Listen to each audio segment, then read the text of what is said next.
राक्षस मनुष्य की तुलना में थोड़े अलग होते हैं। तो कहने लगे तुम्हें कोई नहीं जाने देगा। तो एक कंस की बहन है पूतना, नाम सुनिए, पूतना। पूतना, जिसके पूत नहीं हो उसी का नाम है पूतना। पूतना क्यों गई है?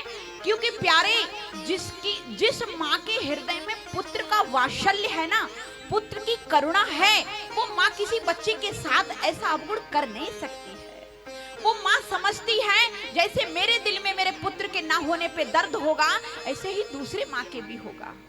लेकिन पूतना ने कहा भैया तुम क्यों चिंता कर रहे हो, मैं जाऊंगी तुम्हारे काल को मारने के लिए। काल को मारने?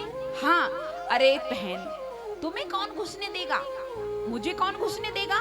अरे भैया मैं तो एक ब्राह्मणी का भेष बना लूंगी, ब्राह्मणी का भेष बना करके, और जितने बधाई देने जा रहे हैं ना अटेरना वाले, इन्हीं के बीच में लग जाऊंगी, कोई नहीं जान पाएगा। और जान भी पाएगा तो सुनो, लंबा सा घूंघट लगा लूंगी। लंबा सा घूंघट? हाँ। अच्छा तो मारोगी कैसे? अरे भैया अपने स्तनों में जहर लगा लूंगी, और जहां 4 से 5-6 दिन के जितने बच्चे होंगे अपने स्तनों का जैसे ही स्तपान कराऊंगी, जहर पिला दूंगी, स्वयं मर जाएंगे। मर जाएंगे, डाल के भाग आऊंगी, भीड़ में कौन जानेगा कौन मार गया। कंस बोले ये तो बात सही कह रही हो, तो ऐसा करो तो फिर आप सब रहने दो और बहन पूतना को भेजो। पूतना के लिए जैसे ही गोकुल के लिए भेजा।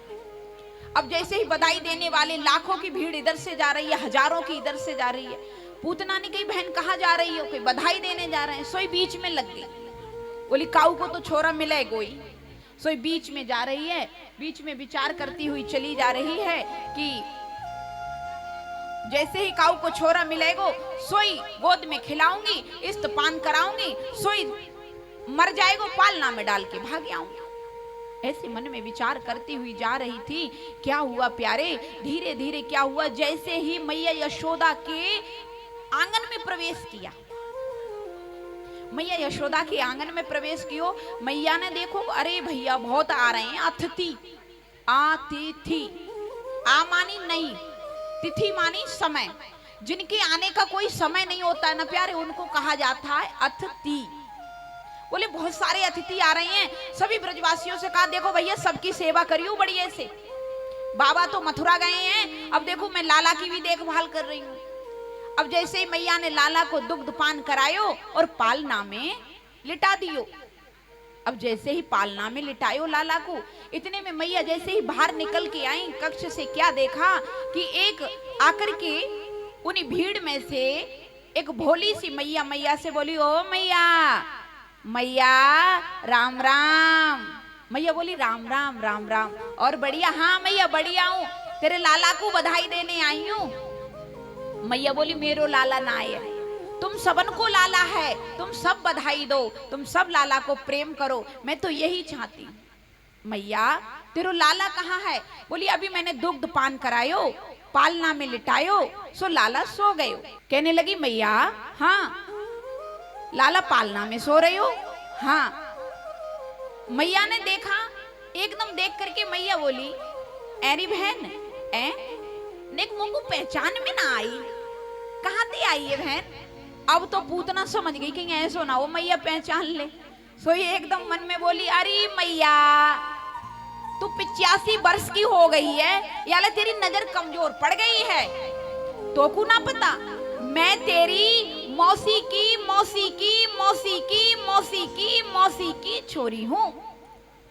अरे भगवान, मैया चक्कर में पड़ गई, जानी कौन सी मौसी की छोरी है। अब जो भी है जैसी भी है बढ़िया है, लेकिन अब जा से ज्यादा रिश्ता गहरो निकालूंगी ना तो रूठ जाएगी, कहेगी मैया बड़ो रिश्ता निकालन को बैठ गई, बधाई ना देने दे। बोली कोई बात नहीं, अब जो सी भी मौसी की छोरी है तो सही है, अब तू बधाई दे दे। मैया तू जाकर के अतिथि सत्कार कर और लाला की चिंता मत करिए, अब लाला तो मेरी गोद में आएगे, अब मैं बिल्कुल लाला को अच्छे से रख लूंगी। मैया बोली ठीक है, जब तू अच्छे से रख लेगी कोई बात नहीं। मैया ने बड़े भाव से कहा ठीक है। मैया अतिथियों का सत्कार करने, पूतना ने जैसे ही आगे बढ़ा, आगे बढ़कर पूतना ने देखा कि गोविंद पालना में सो रहे हैं। सोते हुए पालना में गोविंद को जैसे ही देखा तो एकदम मेरे गोविंद ने देखा कि ये तो मौसी जी आ रही हैं, मौसी जी आ रही हैं और मौसी जी अपने स्तनों में जहर लगा के आई हैं मारने को।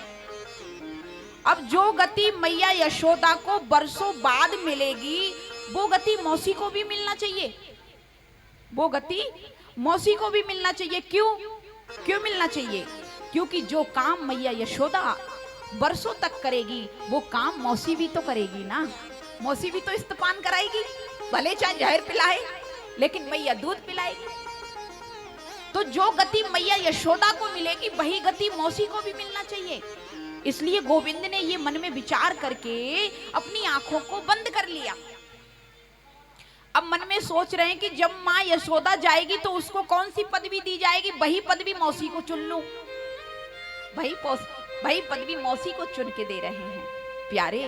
इसलिए कहा है ये करुणा के सागर हैं, ये दया के सागर हैं। बताइए जो हमारे और आपके लिए अगर जहर सुन ले, जहर मिला के नहीं, जहर की पुड़िया लेके आ जाए, हम उसको क्या करेंगे बताओ?